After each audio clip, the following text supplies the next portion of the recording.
Have you ever wondered what is the most complex mod in Mount and Blade Warband? G'day guys, it's Warband Players here, and today I want to talk about the Between Empires mod, a Victorian era mod spanning from 1861 to 1914. And I just want to hit the ground running by talking about the first point I really love about this mod is the combat is very meaty, it's authentic, you see a gradual change of military tactics from the Napoleonic era to trench warfare. So I can't think of any other mod that has a change in tactics over time, and this mod just excels in that.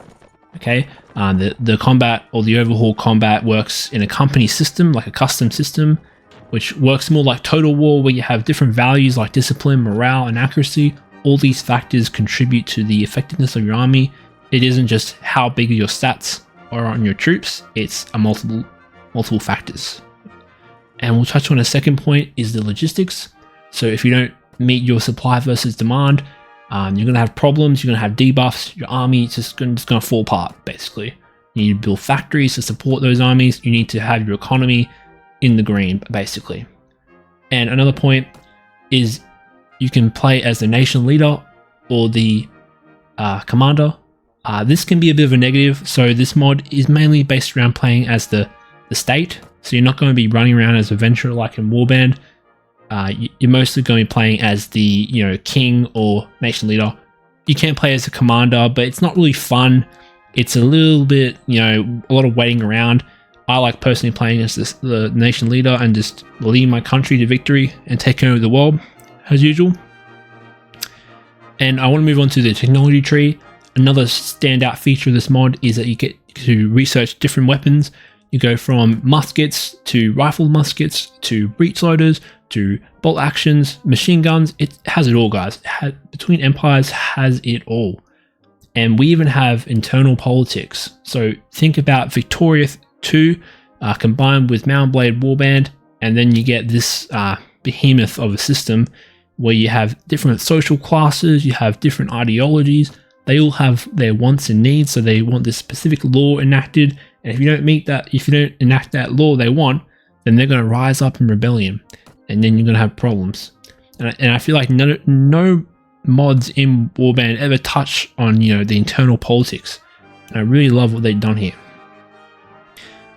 Now we're going to talk about one of the biggest things, not just the warfare, but there's also a whole economy system behind the mod. So you have goods, you have prices, you have, as I said before, production versus demand, and you have factories.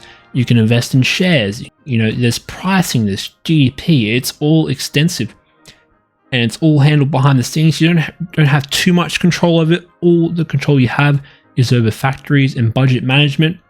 Okay, so you have all these sliders on your country where you can assign your state budget, and these all have an effect on your economy. And economy is everything in this mod. If you have a shitty economy, you're just not going to have a large army. Okay, it's not about recruiting lords like in the vanilla game, it's about your economy in this. And I'll move on to another point which I really want to hone onto is the sound design. I really love the sound. They really got this right, where you hear the crack of the rifles in the distance, and as you get closer it gets louder and louder. And I love the artillery sounds. They nailed everything about the weapons. You get the sense of the breech loaders, how far they have a faster fire rate. It's all very immersive. It feels like I'm in the 19th century and I'm fighting in this bloody war, with this new technology. Now I just want to touch on a few negatives about the Between Empires. There's no further development that I know of. It's still being worked on, I think, but don't expect any new updates anytime soon. The experience is very unfinished, but what's there is very well done. There isn't much to do except build factories and go to war. So there is an economy, as I said before, but it's all geared around going to war, which isn't bad. Mount and Blade's about going to war. It's about, it's a war game, so that doesn't really bother me. But I can see it bothering a lot of people who don't like war in Warband, or they want more role-playing features. Another point is that the AI goes on conquering sprees, so you'll see Austria take over all of Bavaria, and you'll just see a lot of border gore, which is okay, I guess, but it does not suit the period at all. So just go in there and don't expect 100% historical accuracy. And another point is that a lot of the vanilla features have been scrapped, like courting and feasts.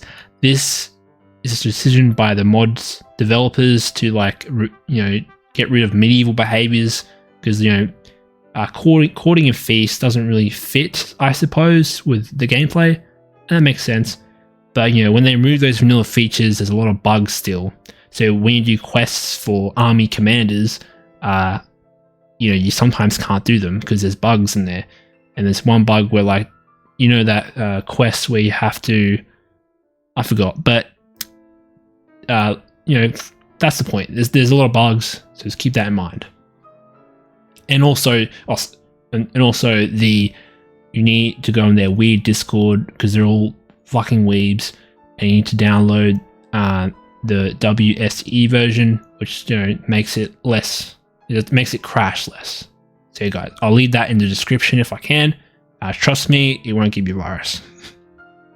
So yeah, guys, that's my quick rundown on Between Empires. And I know people are gonna fight about this in the comments. But is this really the most complex mod? Well, I think it is, guys. Please leave a like, comment, and subscribe if you liked it or not. And yeah, guys, that's Between Empires. Go check it out, and please subscribe. Get it. All right, boys. See ya.